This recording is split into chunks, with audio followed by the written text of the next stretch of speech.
국민들의 고단하고 애틋한 저 눈빛을 말해보세요. 우리는 왜 정치를 하나요? 문제는 정치다. 문제는 경제다. 해법은 정치다라는 말이 있습니다. 무너지는 경제를 살리고 민생을 지켜내는 일은 정치가 최우선적으로 감당해야 할 책무입니다. 아무리 정치인들 사이에 이해관계가 첨예하게 대립하고 정당 간의 갈등이 격화된다 해도 국민에 대한 책임까지 내던지는 일만은 없어야 합니다. 그런 의미에서 2달이 넘는 기간 동안 이어져 온 국회 파행은 그 어떤 변명으로도 국민의 이해를 구하기 어려운 잘못입니다. 누가 더 잘못했는지 따지기 이전에 정치인 모두가 자성해야 하는 문제입니다. 국민 여러분, 송구스럽습니다. 저부터 반성하겠습니다. 너무나 죄송합니다. 다시는 이런 일이 벌어지지 않도록 각별히 유념하겠습니다. 남에게 상처를 주고 남을 끌어내려서 이득을 취하는 마이너스 정치가 가장 큰 문제라고 생각합니다.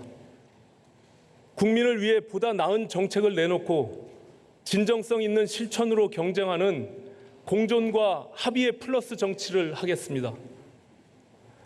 경제를 살리고 민생을 지켜내야 하는 정치 본연의 책무를 단 한순간도 잊지 않겠습니다.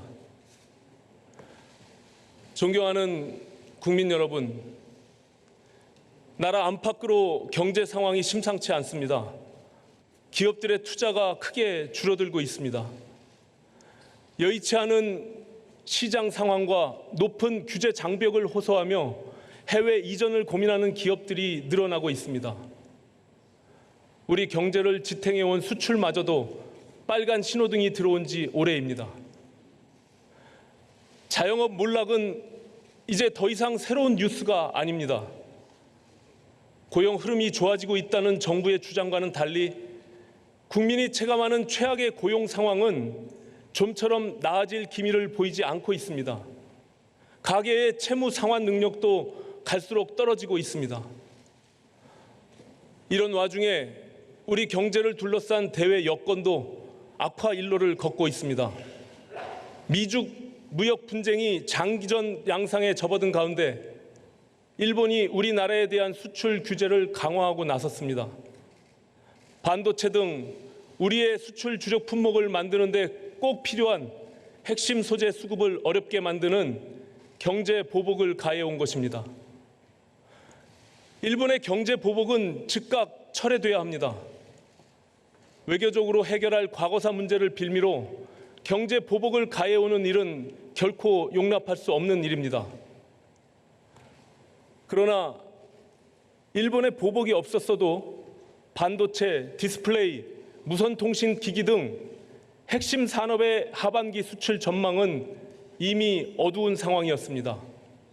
수출과 내수가 동시에 하강 곡선을 그리며 장기 침체의 조짐을 보이는데도 대통령이 앞장서서 경제가 성공으로 가고 있다고 엉뚱한 소리를 하는데 경제 상황이 대체 어떻게 좋아질 수 있겠습니까? 이처럼 나쁜 경제 상황에 대외 여건 악화라는 악재까지 겹치면서 우리 경제는 점점 더 깊은 수렁에 빠져들게 된 것입니다. 남북 관계나 북미 관계 못지않게 한일 관계도 중요하다고 그토록 지적했음에도 외교적 해결 대신 강경 대응으로 일관하다 경제 보복이라는 최악의 상황을 초래했습니다. 국민들 먹고 사는 문제를 비롯해서 마치 노후한 상소간이 파열하듯 곳곳에서 균열을 일으키고 있는 국정 전반의 문제들을 다시금 되돌아봐야 합니다. 존경하는 국민 여러분, 바른미래당과 저는 경제가 성공으로 가고 있다는 문재인 대통령의 안이한 경제 인식에 결코 동의할 수 없습니다. 올해 1분기 우리 경제는 마이너스 성장을 하며 OECD 국가 중 꼴찌를 기록했습니다. 1분기 GDP 성장률 마이너스 0.4%는 세계 금융위기가 불어닥쳤던 2008년 이후 10년 만의 최저치입니다. 마이너스 성장을 하고 세계 꼴찌를 하는 경제가 어떻게 성공하는 경제일 수 있겠습니까? 문재인 대통령이 진정으로 어려운 경제를 살리고 싶다면 망해가는 경제를 성공하고 있다고 우길 일이 아니라 그동안의 경제 실책을 솔직하게 인정하고 합당한 대책을 마련하기 위해 여야 모두의 지혜를 구해야 합니다. 문제의 소득주도 성장론은 아무리 좋게 말해도 분배를 개선하는 대책이지 경제 성장을 위한 정책이 아닙니다. 최저임금을 대책도 없이 올리고 열심히 세금을 걷어서 밑도 끝도 없이 재정을 쏟아 붓는다고 경제 성장이 이루어지는 것이 아닙니다. 경제 성장은 우리 국민과 기업이 더 많은 재화와 서비스를 생산해서 더 많은 부가가치를 창출할 때 비로소 이루어지는 것입니다.